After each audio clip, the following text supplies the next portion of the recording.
Hola a todos, ¿cómo les va?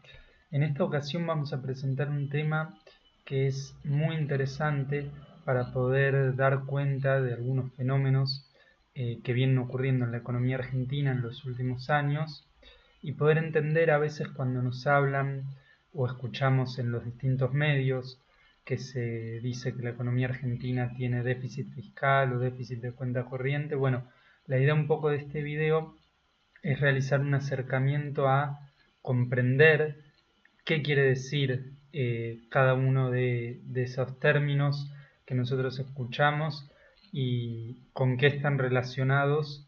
Para eso vamos a necesitar saber bien lo que son las restricciones presupuestarias. Vamos a presentar un modelo simplificador de las restricciones presupuestarias de cada uno de los agentes de la economía. Vamos a empezar. El tema de las restricciones presupuestarias proviene de la microeconomía. En lo que es un análisis microeconómico se habla de un agente determinado con un ingreso W, que es el dinero que tiene disponible para gastar, y que lo destina a la adquisición de distintos bienes. En este caso vemos un ejemplo simple de un ingreso que se utiliza para consumir dos bienes, X sub 1 y X sub 2, y para poder graficarlo, bueno, suponemos que el precio del bien 1 y el precio del bien 2 son iguales a 1 ambos, y decimos que el ingreso disponible que tiene este agente para gastar es igual a 10.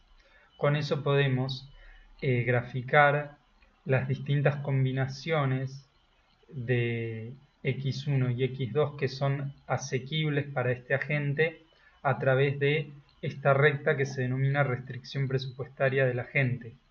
En la teoría microeconómica lo que se ve muchas veces es cómo se componen las distintas curvas de indiferencia que nos dan una idea sobre las preferencias que tienen los distintos individuos, y bueno, en los distintos modelos lo que se muestra es que los agentes intentan maximizar su utilidad o tener la mayor satisfacción posible dado la restricción de presupuesto que tienen, dada la cantidad de dinero que tienen disponible. Eso en términos de microeconomía. Cuando pasamos al aspecto, al marco macroeconómico, y tenemos los distintos agentes de la economía, ya no tenemos una cantidad de dinero determinada como única fuente, ni tampoco la adquisición de dos bienes, sino que lo que vamos a tener es una igualdad entre lo que son las distintas fuentes o recursos que tienen los agentes de la economía, digamos las fuentes de las cuales se valen del dinero para utilizar después de distintas maneras. Lo vemos de esta manera. Tenemos que los agentes son el sector privado, que lo componen las familias, las empresas y los bancos, el sector público, constituido por el gobierno y el Banco Central, y el sector externo, que es el resto del mundo. Cada país tiene su restricción presupuestaria con su economía consolidada. Nosotros no vamos a armar una restricción presupuestaria del sector externo, sino que simplemente va a aparecer como un agente más en las restricciones tanto del sector privado como del sector público cuando la consolidemos en la restricción de la economía en su conjunto. Nos vamos a valer de las variables que aparecen en los mercados de bienes, en el mercado de dinero y en el mercado de bonos, que son el ingreso, el consumo, la inversión, el gasto, la base monetaria en un periodo y en el periodo anterior, los bonos, la tasa de interés. Vamos a aclarar algunas cosas al respecto. Llamamos B sub T al stock de deuda al final del periodo T. R sub T menos 1 sería la tasa de interés a la que tomo deuda en el periodo T menos 1. Y B sub T menos 1 por 1 más R sub T menos 1 es la deuda en el periodo T por bonos emitidos en T menos 1 que tengo que pagar capital e intereses. Si nosotros distribuimos el B sub T menos 1 por 1 más R sub T menos 1, vamos a tener B sub T menos 1, el capital que tengo que devolver, y B sub T menos 1 por R sub T menos 1, que son los intereses que tengo que pagar. vamos a ver cómo aparecen todas estas variables en las distintas restricciones presupuestarias. La primera es la restricción presupuestaria del sector privado. Las fuentes de las que se vale el sector privado son el ingreso en el periodo T y sub T, B sub T, que constituye los bonos, el stock de deuda que emite el sector privado en el periodo T, es decir, se financia tomando deuda de otros sectores y en el mismo periodo en el que recibe la plata, bueno, la tiene a disposición para utilizar. Y M sub T menos 1, que es el dinero demandado en el periodo anterior. Después tenemos que todos esos recursos los utiliza para consumir, para lo que es inversión privada, para lo que es pagar impuestos, para lo que es demandar dinero en este periodo, los ahorros, la caja de ahorro, y lo que es B sub T menos 1 por 1 más R sub T menos 1 es lo que constituye el repago de la deuda, es decir, el pago tanto del capital que me prestaron en el periodo anterior y los intereses. Esa es la restricción presupuestaria del sector privado. Todas las fuentes, todos los recursos y las distintas posibilidades en las cuales se usan esos recursos. Después tenemos la restricción presupuestaria del gobierno, que se constituye del lado de las fuentes de los impuestos que recauda del sector privado. En el caso del sector privado está del lado de los usos y en el caso del sector del gobierno está del lado de los recursos. Y también los bonos que emite el gobierno en el periodo T, es decir, el stock de deuda en el periodo corriente. Todos esos recursos los utiliza para gasto público, jubilaciones, pensiones, salarios de empleados estatales, inversión pública y después, bueno, repago de deuda del gobierno, capital e intereses, B sub T menos 1 por 1 más R sub T menos 1. Cuando hablamos de gobierno hablamos de la parte del sector público no financiera. Cuando hablamos de Banco Central hablamos de la parte del sector público financiero. La restricción presupuestaria al Banco Central se compone de M sub T, que es la base monetaria en el periodo corriente, más el stock de deuda del central en el periodo corriente. Y se utiliza para pago de deuda y, bueno, tenemos la emisión en el periodo anterior, M sub T menos 1. El M sub T menos 1, si yo lo paso restando del lado izquierdo, del lado de los recursos, me queda MT menos MT menos 1, que sería la base monetaria en el periodo T menos la base monetaria en el periodo anterior. ¿Qué quiere decir eso? Eso es el señoriaje. Es lo que emitió el Banco Central, la cantidad de dinero que emitió con la maquinita entre el periodo T y el periodo T-1. Y eso constituye un recurso para el Banco Central. Si nosotros ahora sumamos las restricciones presupuestarias del gobierno y la del Banco Central, obtenemos la del sector público consolidado. Para eso, el stock de deuda del gobierno y del Banco Central los vamos a sumar para poder tener el stock de deuda del sector público consolidado como B sub T pub. Lo vamos a supraindizar. Entonces sumamos miembro a miembro y obtenemos la siguiente expresión.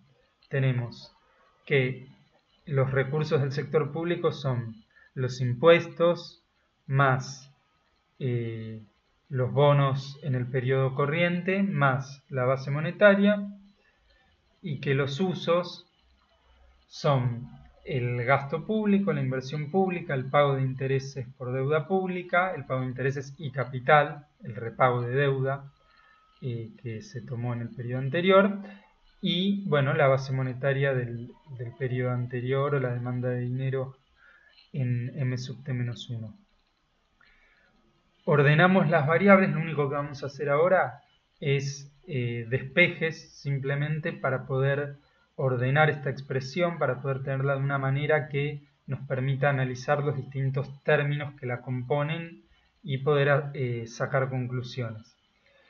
ponemos todo lo que es relacionado a gasto y a recaudación corriente del mismo lado, entonces tenemos el gasto más la inversión pública menos los impuestos, más lo que es el gasto corriente, pero no interno, sino de pago de intereses y capital de deuda, que es B sub t menos 1 pub por 1 más R sub t menos 1 pub. Y del otro lado del igual vamos a tener el stock de deuda en el periodo corriente y el señoriaje, mt menos mt menos 1. Ahora yo voy a distribuir acá en esta expresión el b sub t menos 1 pub, como les mostré en la diapositiva anterior, para poder tener separado el capital y los intereses. La parte de capital del periodo anterior la vamos a pasar al otro lado y nos va a quedar del mismo lado el pago de intereses. Lo vemos en la siguiente diapositiva. Nos queda el gasto más la inversión menos los impuestos como resultado fiscal primario. Todo lo que gasta el sector público en gasto corriente interno de la economía menos lo que recauda de los impuestos, si eso es mayor a cero, es un déficit fiscal porque los gastos son mayores a la recaudación, y si es menor a cero, es decir que los ingresos por recaudación por impuestos son mayores que los gastos, tenemos un superávit fiscal. Eso más el pago de intereses, distribuimos y dejamos de este lado lo que es b sub t menos 1 por la tasa de interés del periodo anterior. Eso nos da el pago de intereses por la deuda tomada en el periodo anterior. A todo esto, lo que está de este lado del igual, se le llama resultado financiero del sector público. Ese resultado financiero puede ser superavitario o deficitario, como les acabo de comentar.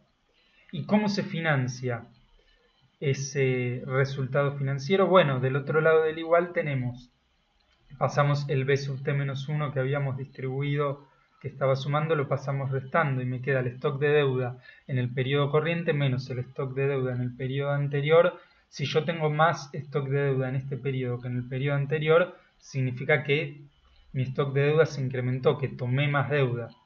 Entonces, si yo tengo un resultado financiero deficitario porque gasto más de lo que recaudo, eso se puede financiar con endeudamiento neto, aumentar mi stock de deuda, que es este término de acá, y esa es una posibilidad. Y la otra posibilidad para financiar un déficit es con el señoriaje, que es aumentar la base monetaria, que mt sea mayor a mt menos 1, voy a la maquinita, al Banco Central y emito, y con eso financio el déficit fiscal.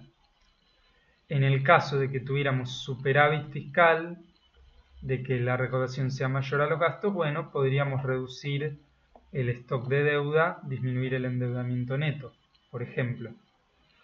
Esta es la restricción presupuestaria del sector público y los distintos análisis que se pueden hacer.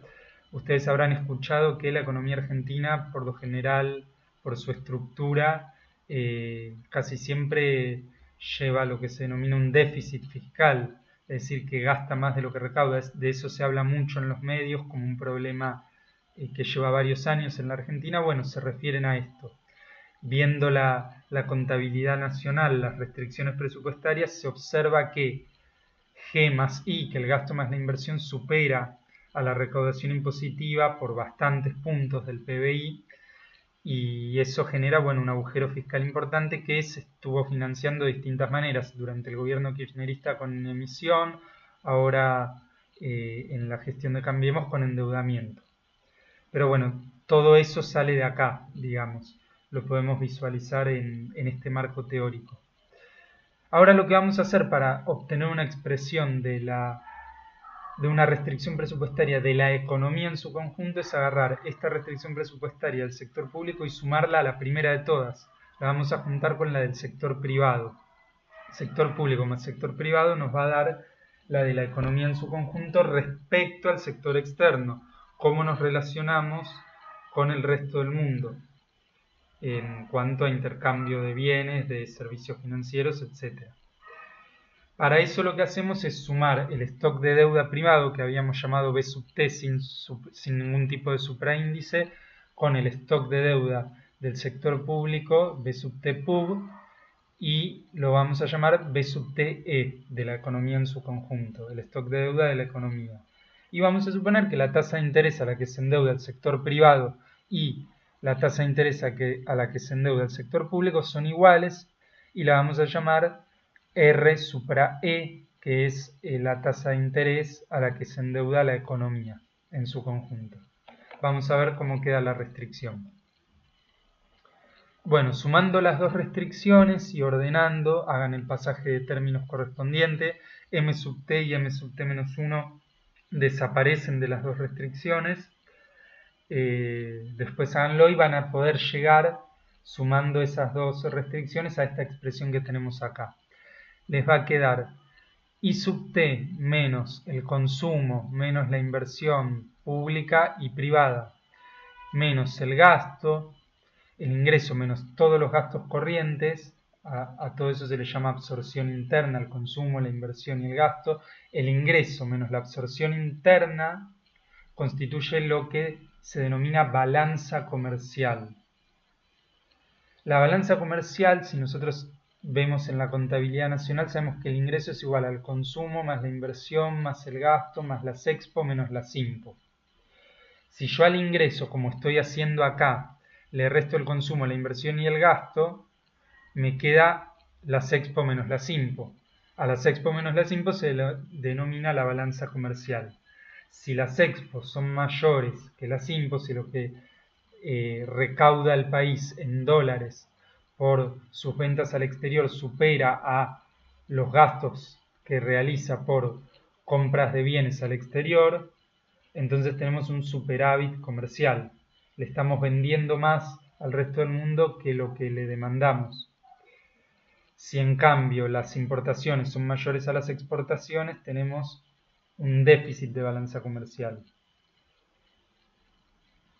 Además de la balanza comercial, vemos que aparecen los servicios financieros, es decir, que el ingreso de toda la economía menos la absorción interna y menos lo que pagamos de intereses la economía en su conjunto por la deuda externa tomada en el periodo anterior, B sub t menos 1 por R sub t menos 1, nos da lo que se denomina cuenta corriente. Si a la balanza comercial le resto el pago de intereses por servicios financieros, tengo la cuenta corriente. La abreviamos como CC. Y la cuenta corriente por una identidad contable es igual al negativo de la cuenta capital. ¿Qué quiere decir esto? Que cuando yo, junté las dos restricciones presupuestarias, distribuí el B sub t menos 1 por R sub t menos 1 más 1 y pasé el B sub t menos 1, la parte del capital, restando al otro lado, obtuve que me quedó la parte de la cuenta capital como menos B sub t de la economía menos B sub t menos 1 de la economía, es decir, la cuenta corriente es igual al negativo de la cuenta capital, y la cuenta capital se constituye por el stock de deuda de la economía en un periodo menos el stock de deuda de la economía en el periodo anterior. ¿Qué quiere decir esto?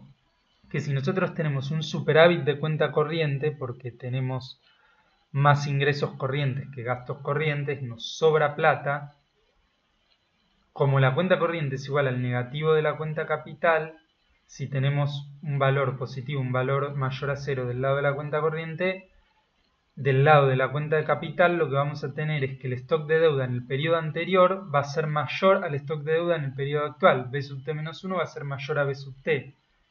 Es decir, que el stock de deuda hoy, al ser menor que el stock de deuda ayer, en el periodo anterior, lo que nos dice es que la economía se está desendeudando. Estamos utilizando ese excedente de dinero que tiene la economía para cancelar deuda. Por el contrario, si nosotros tenemos un déficit de cuenta corriente porque gastamos más de lo que recaudamos, entra menos plata al país de la que sale por importaciones, por ejemplo, ¿cómo se financia esa diferencia? ¿De dónde sale esa plata para la cual, digamos, el dinero que necesitamos para cubrir las importaciones es mayor que el que nos ingresa? ¿De dónde proviene? ¿Cómo se financia ese déficit de cuenta corriente? Bueno, con un superávit de cuenta capital.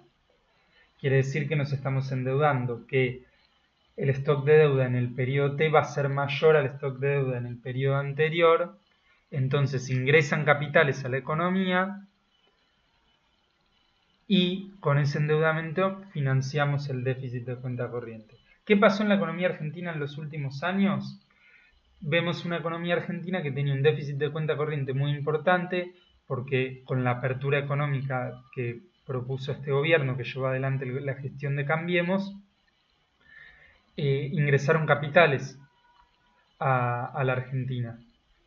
Ingresaron capitales, se financió con endeudamiento ese déficit de cuenta corriente hasta mediados del 2018, cuando se produjo la fuga de capitales, cuando los inversores retiraron sus capitales del país. En ese momento, bueno, lo que pasó fue que demandaron sus dólares, el tipo de cambio subió, se fue de 20 a 40, y como el tipo de cambio subió, las exportaciones se vieron beneficiadas y las importaciones resultaron mucho más caras. Entonces la balanza comercial, que venía siendo deficitaria, producto de este cambio en el contexto internacional y esta fuga de capitales de la economía argentina, ese déficit de cuenta corriente se empezó a reducir porque las IMPO cayeron. Resultaba mucho más caro importar productos afuera, con un dólar a 40. Entonces pudimos ver por los meses de septiembre-octubre incluso algún momento en el cual la balanza comercial y la cuenta corriente se acercaban a cero o hasta daban quizás en algún caso algún pequeño superávit. Bueno, esos son los distintos casos de análisis de cómo funciona, bueno, la cuenta corriente y la cuenta capital, en el caso del superávit y del déficit de cada uno, cómo se financian. Si nosotros vemos lo que pasó en la economía argentina entre el 2003 y el 2007, cuando teníamos superávit fiscal y superávit de cuenta corriente, con la salida de la convertibilidad, con el precio de la soja y de los commodities por las nubes, a la Argentina le entraba más plata por las exportaciones que lo que salía por las importaciones. Entonces tenía un superávit de cuenta corriente. ¿Para qué se usaba ese superávit de cuenta corriente? Para cancelar deuda.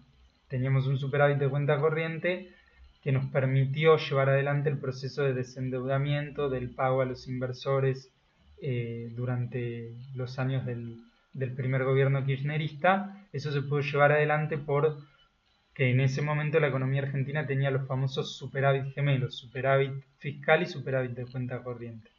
Bueno, esto es de alguna manera un marco teórico que podemos ver ejemplificado en la economía argentina en distintos periodos de acuerdo a cómo se dieron las restricciones presupuestarias en esos casos.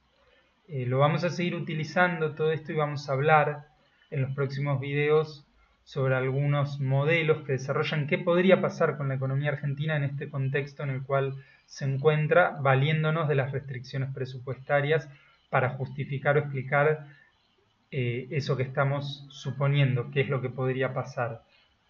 Vamos a hablar de algunos papers importantes de autores económicos y bueno, va a ser muy importante tener en cuenta todo esto. Es todo por hoy. Cualquier sugerencia, cualquier recomendación, cualquier crítica, como siempre es más que bienvenida. Les mando un saludo grande y bueno, hasta el próximo video.